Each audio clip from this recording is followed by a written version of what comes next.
Hey everybody, welcome to season two, I guess, of the podcast, the Drive Sales Show. Um, so I have here Ronnie Blanchard with me. He's been with Arpin International for 9 years. He's now the general manager. I would love, obviously, Ronnie, you can jump in and introduce yourself as well.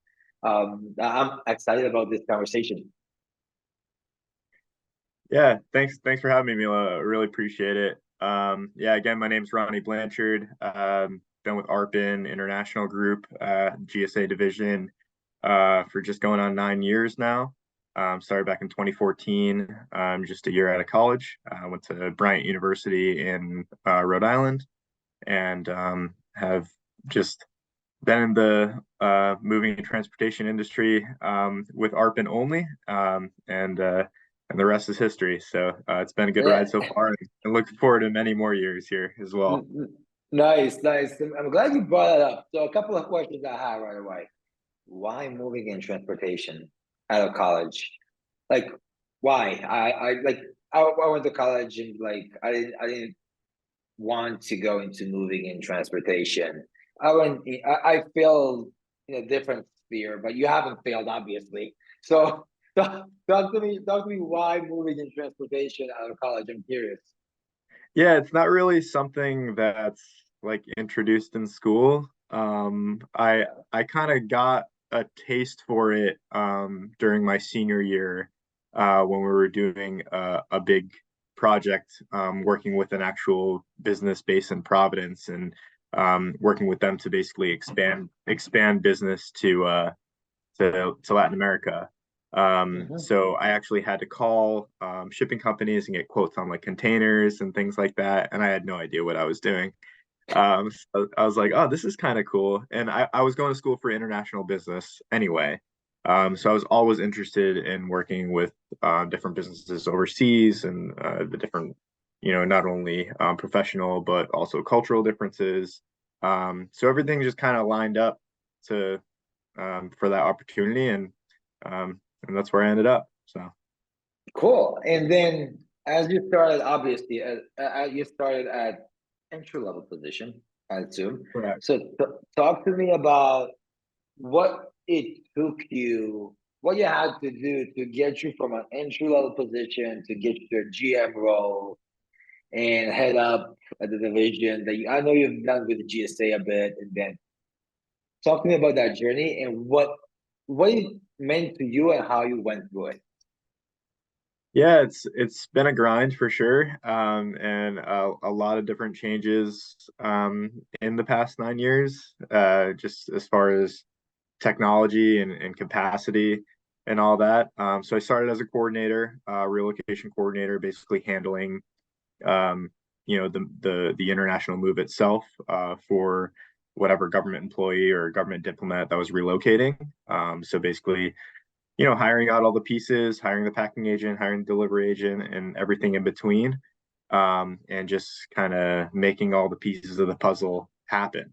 From there, I just kind of moved into more complex moves, and eventually, cross training with newer staff, kind of bumping me more into a leadership position, and shortly became a team lead for the division, moving on to a more supervisory role, and then filling in the GM shoes after some personal changes as well. So, Fair enough. Now I'm going to ask you about your struggles. Successes are great. Now tell me where you struggled the most in managing a growing team, especially as Arpin deals mainly, not mainly, but like you deals a lot with international shipping. I know you guys do military and a bunch of other stuff, right? yeah. But I'm curious what were the struggles that you had to manage a team that had to deal with shipments going across the globe? Yeah, I mean, well, first off, there's a lot of emotion that goes into it, right? Not only from our side, but obviously from the standpoint of the transferee. I mean, it's like the one of the most stressful times of their lives, moving overseas. So just to kind of be like their voice and their champion through the whole process.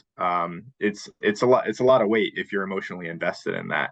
Mhm. So kind of, guiding my teammates on like how to deal with that, and maybe, there's a lot of rules and regs in place that we have to follow. So making sure the customer follows that without being like, hey, you need to do this, that, and the other thing. More of like a guidance perspective rather than a instructive mannerism of how to manage that. But at first, it was definitely um, a challenging going from like a teammate to a supervisor as well, right? Because your peers see you as one of them, so to speak, and just the day to day. And then when you're moving on to a more managerial role, there's kind of some lines you got to draw in the sand, and just to kind of make the whole operation work as a cohesive unit. So So there's a couple of interesting points that I wanted to check further, right? So you said that you guided and you helped basically your team get to help the customers, right? What were some of the things that you kind of gave away to your team in terms of what to say, how to handle the emotionally invested customers heavily? What's some of the advice that you've given them on how to handle certain situations? If you don't mind sharing, obviously. oh yeah, I mean that's the bread and butter right there. I'm a pretty empathetic person in life in general, and I think that translates well to helping a transferee relocate, especially for an international move. So I always stress empathy and seeing a situation from the transferee's perspective, um, kind of treating someone how you would want to be treated. But at the same time, there's a realistic um, approach that we need to take as well. So it's if I had to sum it up, it's basically setting realistic expectations with the providing the guidance and tools to for successful relocation all in all.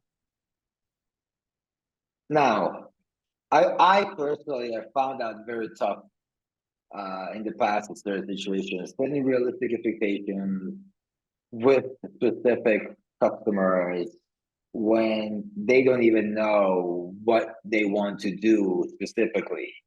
Mm-hmm. So, it's super important, especially in sales, to be able to very succinctly express what they can expect and how that will be done, because that Mm-hmm. kind of gives them the ease of, oh, I'm in good hands, they know what they're doing, kind of thing. So yeah, from it's nice when you can do that effectively. Yeah, for sure. I mean, it's always about not only setting those expectations, but also coming through. And the more you're coming through on those like goalposts that you're setting throughout the process of the move, the more the trust develops between the customer and the transport service provider, and that's what kind of makes things work basically. Yeah, the trust Obviously, bucket. right. Yeah. I mean, obviously there's going to be things totally outside of your control. If there's like a port strike somewhere and then, but Oh, all you can do is just manage those expectations and just yeah. we always want to be as transparent as possible.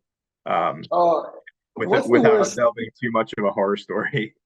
Yeah, what's the worst that you because uh, majority of people doing international shipments have been impacted by port like strikes, the SWAT Sure. come out in the past, and all that good stuff, the delays. If you, again, this might be a bit tricky to ask. You don't have to share, obviously. What was the worst thing that has actually not the worst thing, that might be a too harsh of a word, but what was the biggest issue that you had to deal with recently with a specific shipment that was literally out of your control, but you still had to deal with it? Do you remember something specific, or I'm just like asking for too much now? I mean, there's issues. One as recently as this. poor lady's car coming out of Mexico, and everything was in place from like we work at the U.S. embassies a lot to facilitate the import and export processes in and out. And everything was in place like on the U.S. embassy side. It was like the local Mexican government that was pushing back on this particular car because it wasn't coming back to the U.S. It was going to Chile, I believe. And the poor lady shipment like rolled like 4 or 5 times on the intended vessel. Like it was supposed to go on the intended vessel, and it just kept going. Weren't getting clear answers, and it was just kind of a perfect storm of a delay that we really had no influence over to push Yeah. it forward. It was just more of a waiting game. So things like that, more specifically, bigger global roadblocks like the Suez Canal a couple years back, that was a big thing, and kind of trying to catch shipments before they were even routed like through there, having to tell people, a couple days after their shipment departed, like, yeah, your shipment is heading that way, and we're trying to like find another way around it. But the earlier you can jump on that and set those expectations and the clear picture of like, hey, this is the problem, and this is what we're trying to do to find a solution or a way around this problem, the better spot you're going to be.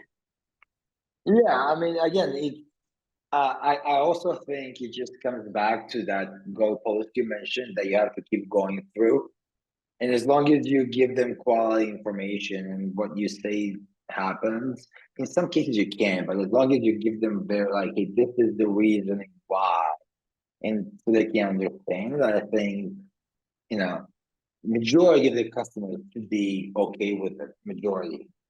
I've had some I've had some tough conversations with customers in the past as well, with things that were completely out of our hands.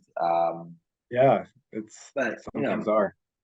yeah, I mean, it is what it is at the end of the day. So, now, question for you.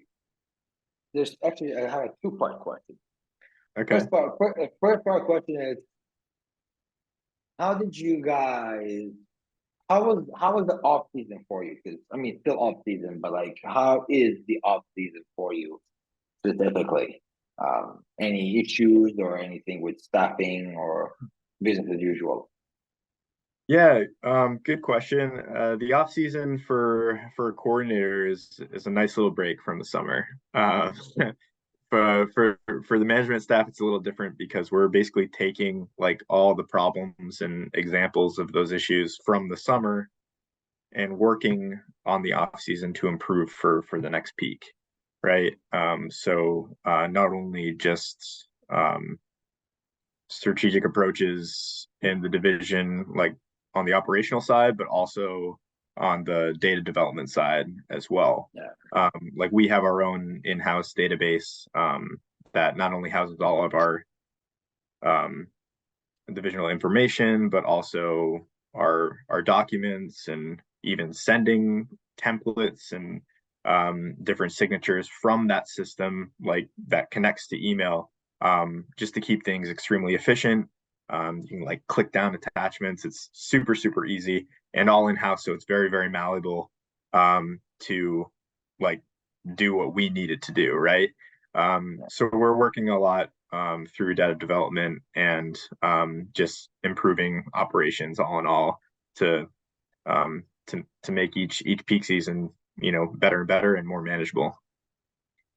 That was my second part of the question. So, what do you specifically do right now in January, let's say, or like I said, to get ready for the peak season? And what do you expect of this peak season that's coming up shortly? Yeah, I mean, I think the peak is going to be pretty similar to what it was last summer. I mean, we're pretty much, you know, not fully, but the majority of the COVID days, so to speak, are behind us. Now it's still affecting, staffing and operations globally, but as far as the restrictions, so to speak, it's a lot less than what we've seen. So we're starting to normalize, slowly but surely, thankfully. But I mean, right now, like I said, it's just getting getting our processes more efficient. Basically, like tailoring our signature emails and templates to go to the right people right off the bat, so that there's just eliminating as much back and forth as possible, and also just training up some of our newer staff, with real-time moves, to get them ready to handle the volume influx that's going to be coming in the summer as well. Yeah, I found that tough, to be quite fair. And I specifically mean getting the new staff ready from the lull to full throttle in like 3 days. Like, oh, it's so Yeah. easy. I don't have much to do, and all of a sudden, it's like full speed ahead in a whirlwind. So, how do you do that effectively? Do you have a secret you can share with me? I would love to hear one. I would utilize it within the company. Yeah, so not only is the bulk of the training coming from our team lead, we have our team lead Caitlin McDonough, and she pretty much heads the training, for all coordinating staff. But not only through her, we also have a handful of senior coordinators, that are basically assigned a newbie, so to speak, so they can kind of shadow them on real-time moves and complexities that they might have to deal with day in and day out, um, before they really start getting their feet wet with new moves of their own. Once they start getting new moves of their own, then they can also, like, that's like their kind of fellow, so to speak. And they can always go back to them with real-time questions.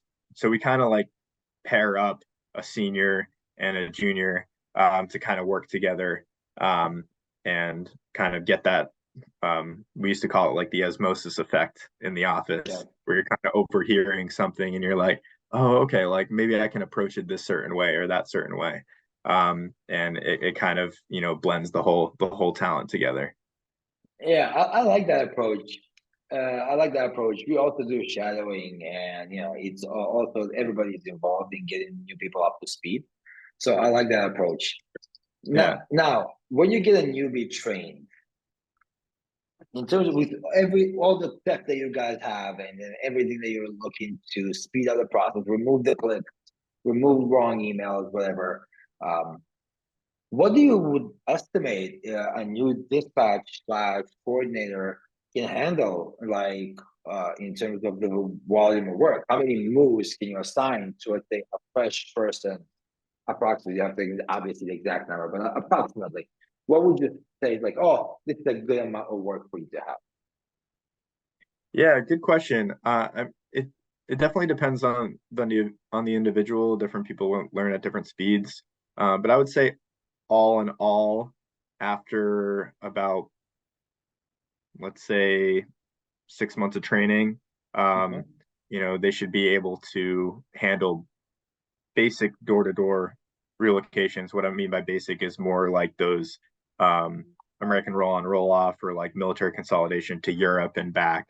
Going to Paris or going to Munich or something like that. And usually for a first year, want them to handle about, like 150 moves a year, and then going more, um, uh, incrementally, increasing for a senior coordinator to about maybe 400. So Yeah, 400 a year is a very decent number. yeah, So yeah, that's a very decent number, because if you look at it, let's say a newbie, so to speak, right after like 6 months in, whatever. So they handle what, 12 to 13 moves a month approximately. So 400, that's very decent. yeah, Especially with all the paperwork that comes in, everything they have to deal with, uh, right. helping them court and all that stuff. I think that's a very good amount of work. Yeah, and at that level too, you're doing like much more, complex moves, Yeah. outside Europe, like a lot of Africa, which just inherently takes a lot more time and paperwork, and more a little more strict on the rules and regs of what can and cannot go. Mhm. So there's a it's a deep rabbit hole for sure. It is, man. It is. Speaking of things, though, speaking of things that may or may not go, what's the one thing if you remember that someone wanted to take but it wasn't possible? If you had a situation like that, like I had one, I'll talk about it after. Like, oh, I really want to take this, but all of a sudden they just couldn't because of whatever reason, regulation, laws, or whatever else. Yeah, I mean the biggest thing we're running into right now is I would say is e-scooters. And that's kind of parallel to the hybrid and EV car Hmm. issues that we've been experiencing recently. So we can get into that a little bit later. But for as far as I'd say the e-scooters are the biggest hot ticket item because they're they're most of the time too big to ship in an air shipment, where we could sometimes get proper like hazardous labeling on there for to transport via air. But for sea shipments, they're not allowed to go unless that lithium ion batteries are removed.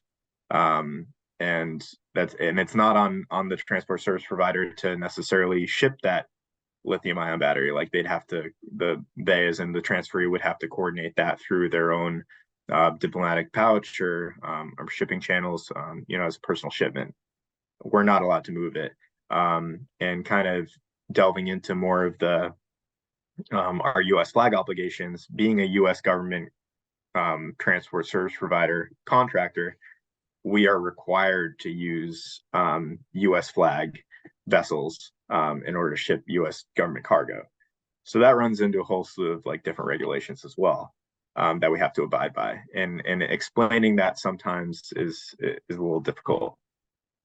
It's difficult to me as you told me that, I'm like, oh my, imagine dealing with this day to day. That would be because I'm terrible with paperwork generally.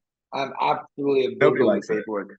Yeah, I went to HR in college. Like I did well my major in HR, and it's after my first class in college, I knew I'm never gonna do this, but I stuck with it because it was the only business double major that I kind of wanted to do with business admin. So I knew, like, oh my god, paperwork. This is not me. But anyway, I digress. It's a tangent topic. Um, but dealing with that stuff and having 30 something moves a month, a new move every day as a senior, that would be excruciating painful, specifically for me. But again, I digress. Yeah. Yeah, we do have it broken up pretty well, where coordinators are pretty much booking their own air, but we do have a dedicated ocean team that's strictly dedicated to handling the ocean bookings outside of like ARC and Milk and Sol, like on the American roll on roll off vessels to and from Europe. Yeah. It's pretty simple enough for the coordinator during their door to door process to kind of book that stuff. But if you're booking like U.S. flag, APL to Manila, like Philippines or something like that, everything would go through our ocean team to make sure we're in compliance. We have the necessary paperwork to export or import, and they work hand in hand with the coordinator to kind of make that whole puzzle piece happen. So I think that's a big strength for us, and it enables the coordinators to handle even more of what they normally would, because that takes a lot of time too, going back and forth with Yeah. the steamship lines, going back and forth with MARAD if for some reason you need a DNA, which stands for a determination of non-availability, basically previously known as a foreign flag waiver. So Yeah. yeah. Yeah, DNA sounds like if you need a DNA test to make sure the shipping is Right.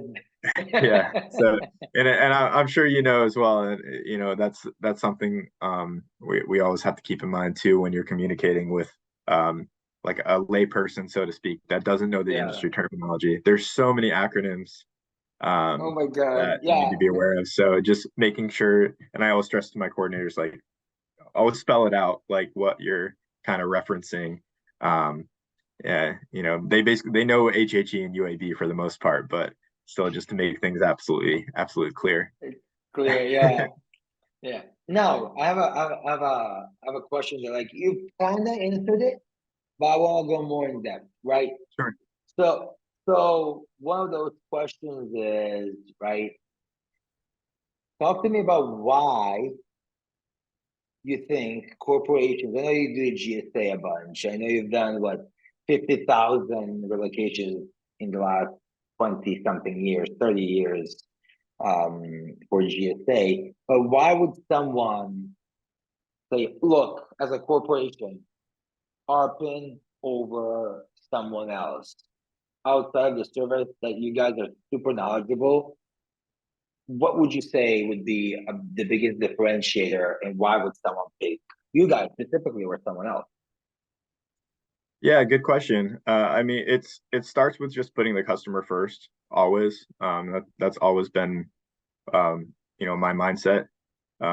These individuals are the ones moving, and we're the ones hired to help them. And like I mentioned before, we are their voice, we are their champion to navigate this whole complicated relocation process from door to door.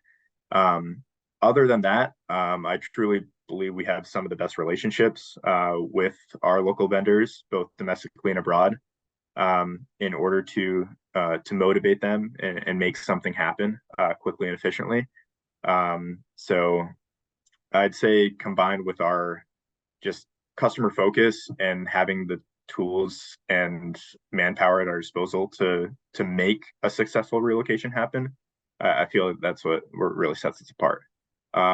Third thing I would say as a backup to that is definitely our internal system. I mean, Yeah.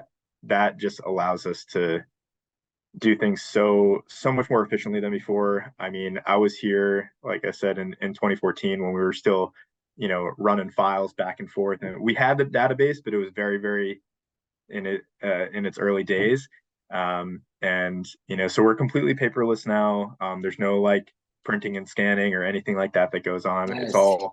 It's all green, and just allows us to operate really far past our capacity from before. That's awesome. And I think that's a great achievement because I would say not a lot of moving slash, freight forwarding companies, shipping companies are paperless, and it takes effort to get there, especially, oh, give me this OA and DA rate from wherever, and then Mhm. send it over to me.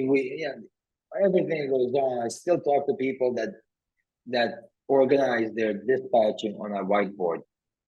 Oh yeah, I mean, I believe it, especially like in the Midwest, and I think we definitely have smaller mom and pops that we work with for Mhm. packing and delivery services. So that's not lost on us either. We understand it's going to take a little more time, especially in the summer, to get weights. For instance, sometimes we're waiting like 7 to 10 days for weight turnarounds, Really? um, sometimes Yeah. longer. Yeah. So, um, yeah, it's tough. I mean, we'll be asking for an update, and they'll be like, "Oh, uh, Pete's out till Friday. Like, we'll have you the weights then." It's like, well, is this one guy like doing the weights? Like, what's going on? So, and it's hard to kind of explain that to our like a customer or an account and they're like, Yeah. "Hey, like, am I overweight? Like, what's going on?" So yeah, You it's can't tell them, hey, we're ready for Pete. it gets squirrely sometimes. Yeah. Yeah, we're waiting for Pete to come back to us. We'll let you know when Pete comes in. Right. It's like wow. So Yeah, it's a big time gap like between like what's available tech wise and just the realistic picture of like where people are at. yeah, yeah. And I fully believe that even with all the tech available right now, that it's super underutilized to increase efficiency and capacity for any moving slash storage company out there.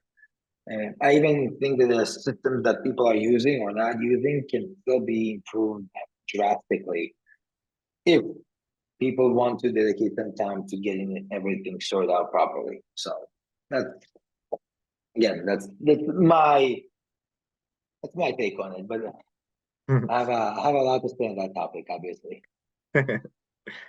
So, and before we kind of round up the convo, tell me what is like. I'm just curious about like since I know that Arpin International has been here in the industry for like ages, basically, and since before I was born. Um, I'm curious, and you have a great brand. So, in terms of sales, how much would you say that your brand helps you with landing new accounts? I have a follow up to that, obviously. Oh, Yeah, it's an interesting question, because it can get confusing sometimes, for external parties. So I think all in all, it does help us. It's reputable, all in all, and people recognize that. Lots of local vendors use the brand as mhm. well. So that's all great. But sometimes it does get a little confusing. There are, some days where, because GSA is so separate, right? Yeah. It's separated from the other branches. Like it has its own revenue stream, and all that. So sometimes people will inquire for like a personal move or maybe like some other thing that we don't really do. So sometimes I'll be finding myself, knocking on other Arpin folks' doors, being like, "Hey, can you handle this? Is this something you can help out with?" And that's part of my job is, I always want to connect people to the right place, but sometimes it's just like, yeah, we don't really do that. Do that. Yeah. Yeah, I saw like I saw on the website that there's a quote that it specifically has like a disclaimer. We do not survey COD. We did this only for corporate moves, which makes sense because I can imagine that you guys get a lot of them coming Mm, through the door. The follow up that I wanted to kind of like touch on is that I do believe that even employees and whatever should all be pushed to have their own personal brand out there because that will help them or the company or whomever they work with and themselves stand out and be able to be the arpin of their own like setup, whatever that meant in whichever industry they're in, that they have brand their reputation and whatever. But I just do think that the personal brand is super important, especially now because people don't want corporations and companies just to like not voice opinions.